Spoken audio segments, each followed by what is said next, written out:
దుర్గ గారు నమస్కారం అండి.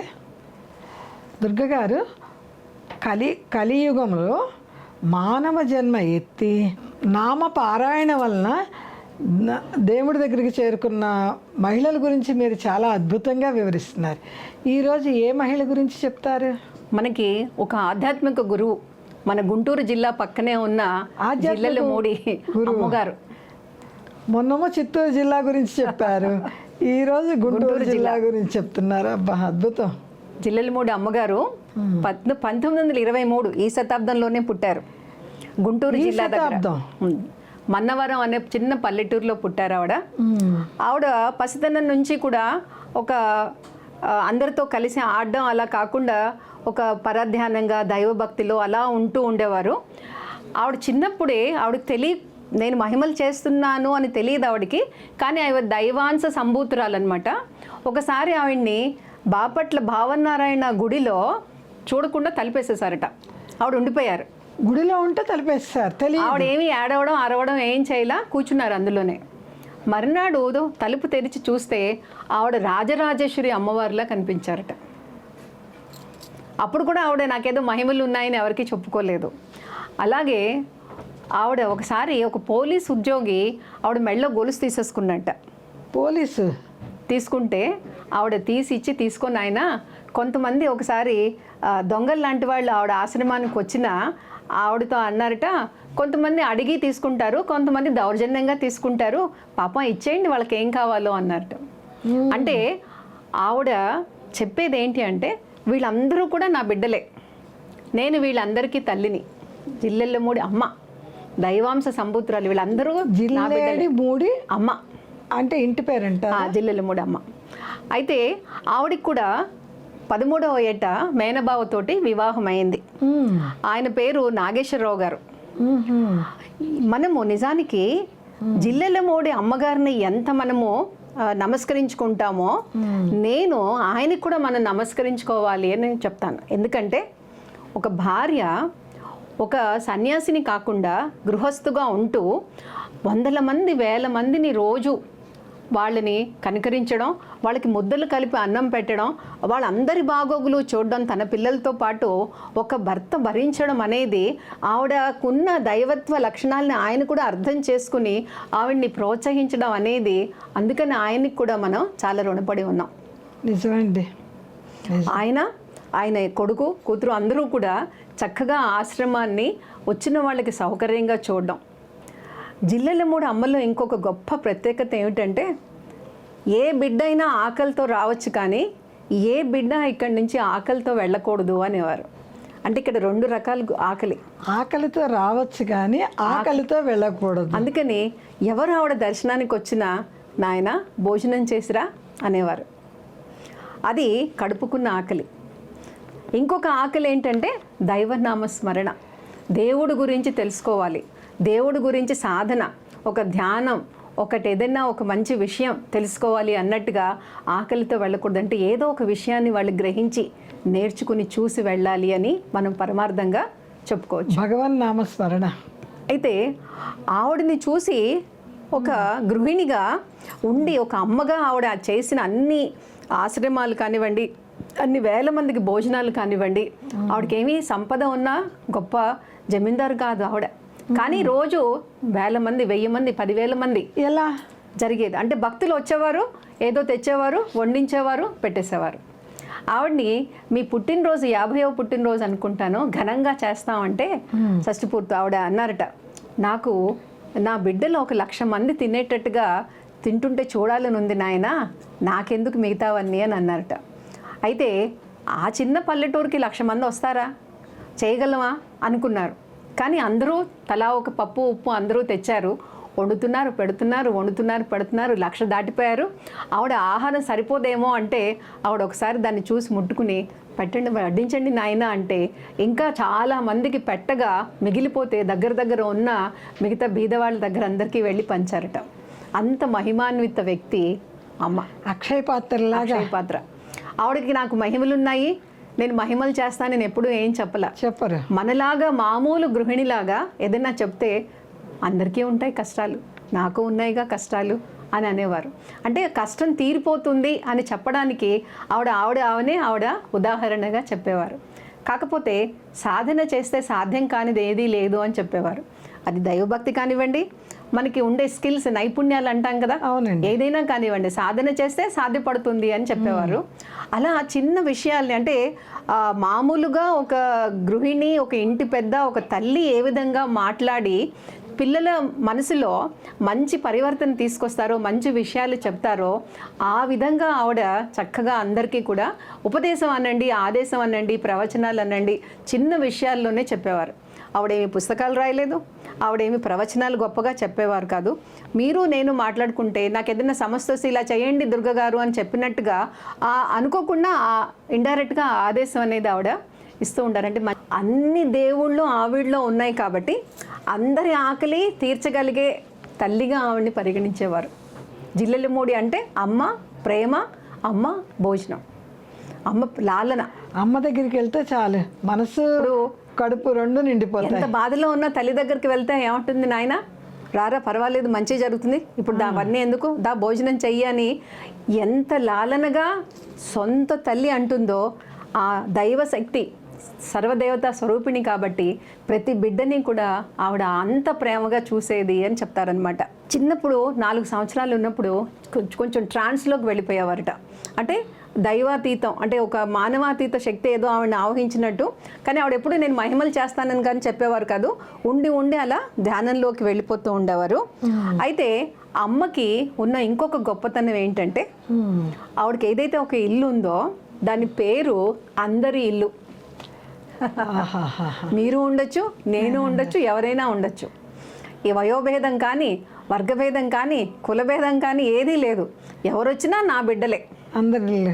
ఇప్పుడు జగన్మాతకి ఏ మతం వాళ్ళైతే ఏంటి, ఏ కులం వాళ్ళైతే ఏంటి, నాయనా వాడు తెలియక తన బిడ్డలే. తెలిసి కొంతమంది మంచి చేస్తారు, తెలియక కొంతమంది తప్పు చేస్తారు.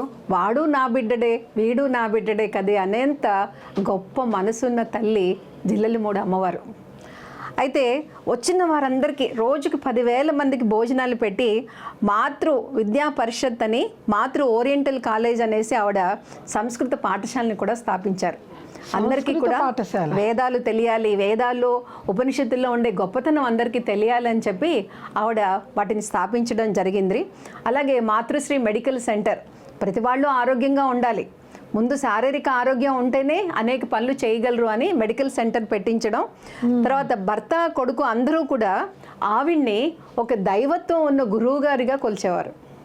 అది ఇంకొక సంస్కారం అండి, గొప్ప సంస్కారం ఆ ఇంటి వారికి. అది అలాగా ఆవిడకి అనేక మంత్రోపదేశాలు చేయమని అడుగుతూ ఉండేవారు. అయితే నాకేం మంత్రాలు రావు నాయనా, భగవంతుని స్మరించడం, సాధన చేయడమే మంత్రం అని చెప్తూ ఉండేవారు. అయితే మీకు తెలియనిది, నా రాక మీకు తెలియనిది తెలియజేయడానికి ఒక గురువు కావాలి అని ఎప్పుడు చెప్పేవారు. అంటే ఏంటి, దైవత్వాన్ని మీలో నింపుకోండి అని.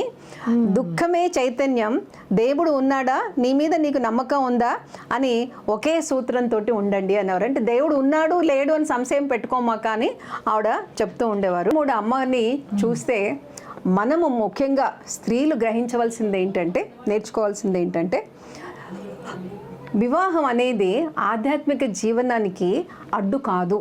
ఆవిడ ఆధ్యాత్మిక జీవనంలో ఉంటూ గృహస్థుగా ఆవిడ బాధ్యతలు నిర్వహిస్తూ భర్త పోయినప్పుడు కూడా ఆవిడ ఏమంటారంటే ఆ ఊరేగింపులో భాగం తీసుకున్నారు.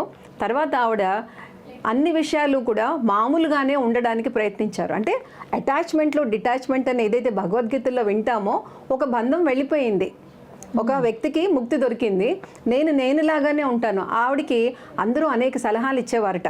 భర్త పోయాక మీరు ఇలా ఉండండి, అలా చేయండి, ఈ ఆశ్రమం ఇలా ఉండండి అంటే ఆవిడ అన్ని నవ్వి విని నేనులాగానే ఉంటాను అని చెప్పేవారట. అది ఒక ఆధ్యాత్మిక మెచ్యూరిటీ అంటాం కదా, నేనులాగానే ఉండనివ్వండి అనేసి. అయితే ఆమె భర్తను నాన్నగారు అని పిలిచేవారట, భర్తని నాన్నగారు అని పిలిచేవారు. అయితే ఆమె భార్యగా భర్తకి పాదపూజ కూడా చేసేవారట. అంటే ఆ అనుబంధం చూడండి, ఒక దివ్యత్వం వచ్చిన వ్యక్తిగా ఆవిడ భర్తకి పాదపూజ చేయడము, నాన్నగారు అని పిలవడము, అంటే ఒక మనిషిలో ఉండే దైవాన్ని ఆవిడ చూడగలిగారు. మీలో నాలో దైవుడు ఉంటారని మనం అనుకుంటాం, కానీ అది చూసి నమ్మి చేయగలడం అనేది ఆవిడ చేయగలిగారు. భర్తల తండ్రి బాధ్యత, బిడ్డ బాధ్యత తీసుకున్నట్టుగా భావించి నాన్నగారు, భర్త కాబట్టి పాద పూజ, అది అద్భుతం అండి. అయితే ఆవిడకి ఇంకొక గొప్పతనం ఏంటి, ఆవిడ రమణ మహర్షి ఆశ్రమానికి వెళ్ళారు. తర్వాత అక్కడ దగ్గరలో ఉన్న చలంగారింటికి కూడా వెళ్ళారు. చలంగార్ అంటే స్త్రీల గురించి, స్త్రీల యొక్క మనోవికాసానికి, స్వాతంత్రానికి అనేక రకాలైన పుస్తకాలు రాశారు ఆయన. స్త్రీ అంటే ఇలా ఉండాలి, స్త్రీకి శరీరమే కాదు మనసు ఉంటుంది అని, స్త్రీ రాబోయే కాలాల్లో చెప్పులు వేసుకుంటుంది, ఉద్యోగాలు చేస్తుంది, స్వతంత్రంగా ఉంటుంది అని రాసినందుకు ఆయన అందరూ నిరసించడం, అవమానించడం, విమర్శించడం బోల్డ్ జరిగాయి. అంటే స్త్రీ చెప్పులు వేసుకున్నా కూడా తప్పని అప్పట్లో, అంటే మనకి అంత ఒక 100-200 సంవత్సరాల క్రితం. అటువంటి చలంగార్ దగ్గరికి ఈవిడ వెళ్ళి మిగతా అందరినీ ఒడిలోకి పాపాయిలాగా ఎలా తీసుకుంటుందో ఆ చలంగార్ని కూడా ఒడిలో ఉంచుకుంటే ఆయన ఒక పసిపిల్లవాడిలాగా వెక్కి వెక్కి ఏడ్చారట.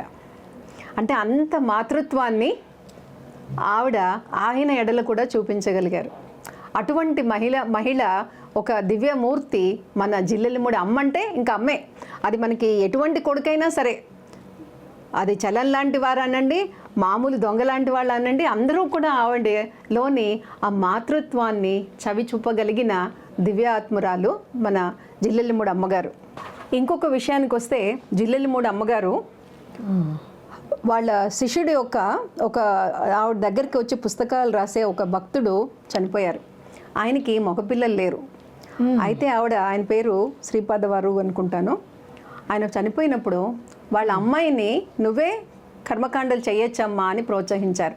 అంటే అర్థం ఏంటంటే విప్లవాత్మక ఆలోచనలు, అంటే మనకి ఎప్పుడు మోసగా ఉండే ఆలోచనలు కాకుండా మనం కూడా మారాలి, సమాజాన్ని మనం మార్చగలగాలి, సమాజం యొక్క మైండ్ సెట్ని మార్చాలి కాల విధాన ప్రకారము అనేసి ఆవిడ అది కూడా ప్రోత్సహించారు.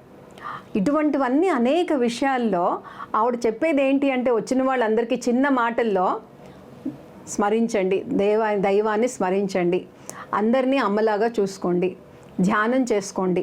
ఈ చిన్న విషయాలే, అంతేగాని పెద్ద పెద్ద విషయాలు ఆవిడ ప్రవచనాల్లాగా ఎప్పుడూ చెప్పలేదు, మహత్యాలు చూపించలేదు. అది ప్రేమ అనేది ఒక ధ్యానం అంటారు ఆవిడ.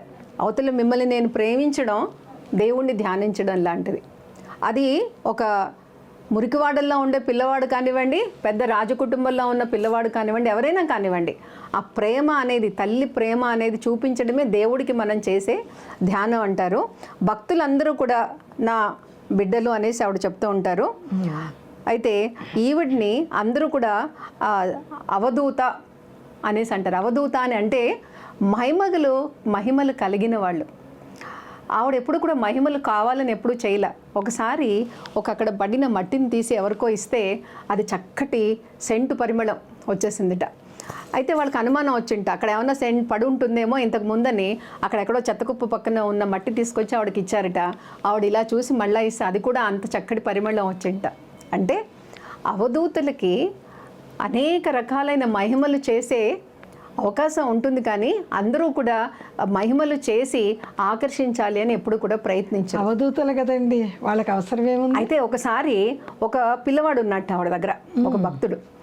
ఆ పిల్లవాడిని ఆవిడ పిలిపించారట. పిలిపిస్తే కూర్చోరా, మీ నాన్నగారు వస్తారు ఇప్పుడంటే, లేదమ్మా మా నాన్నగారు ఇప్పుడు మద్రాసులో ఉన్నారు, అక్కడి నుంచి బందర్ వెళ్తారు, ఇప్పుడు ఎందుకు వస్తారు, నాకు చెప్పారు 3 రోజుల తర్వాత వస్తానని. అంటే అలాగా కూర్చోరా కాసేపు అన్నారట.